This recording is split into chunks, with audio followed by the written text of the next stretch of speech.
Hello everyone. Okay, so now we're going to jump back into it. Not my last video because I was clarifying some things for you, but jumping back to the previous one, I said it gets deeper. So at this point now, I have started going to the club. I've started back drinking. I started back cussing, vulgar language. I started back hanging around the people that I used to hang around with, and I was walking on eggshells. I was very condemned. Like I said, I felt like a failure. I kind of was like self-loathing or whatever, and it's like the enemy, I think, took advantage of me. Now we can blame a lot of stuff on the devil, and that's what we do a lot of times, but sometimes it's us.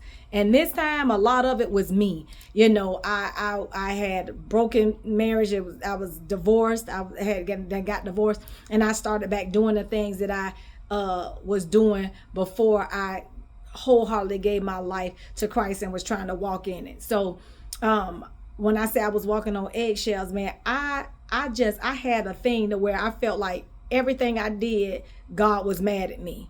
I felt like I was failing him because I had got back out there, right? So I was convicted about everything. I remember I was about to get a procedure where I was with my bladder, something was going on with my bladder, and I was crying. I was crying because I was like, soon as they put me under, I'm gonna go into cardiac arrest. Look at now, the enemy's playing with my mind.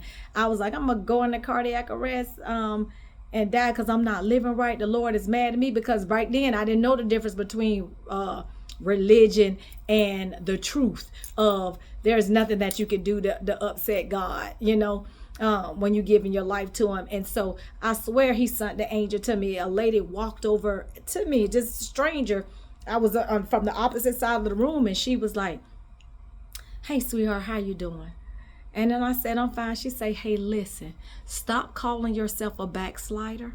She said, "God is still with you. God loves you, and everything is gonna be all right. Calm down," basically.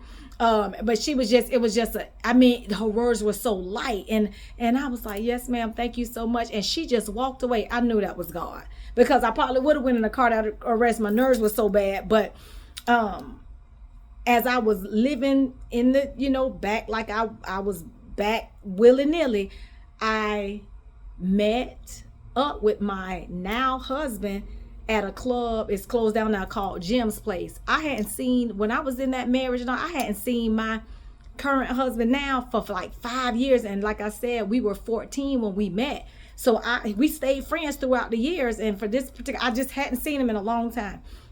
When I saw him in the club, it's like a light was shined on him. He was so attractive to me, and I had never looked at him that way. And so I went over, we were talking and everything like that, exchanged numbers, and I ended up going to his apartment that same night, and it was on from there. I was like, we go together. And so I started dating him, and in a year, I think I was kind of living out there about a year and a half, and guess what? The Lord was like, hello, go back to church. So me and my husband now, we started going to church together, and we started sleeping in separate beds. He ended up moving in with me. We started sleeping in separate bedrooms, and we ended up getting married. And it seems like when me and this man got married, the floodgates of hell opened up, because so much tragic started happening in our life. For number one, I married my husband in 2006 of January, and my mother died in March of the same year. So we'll get into it. Have a blessed Sunday, and I'll talk to you guys tomorrow.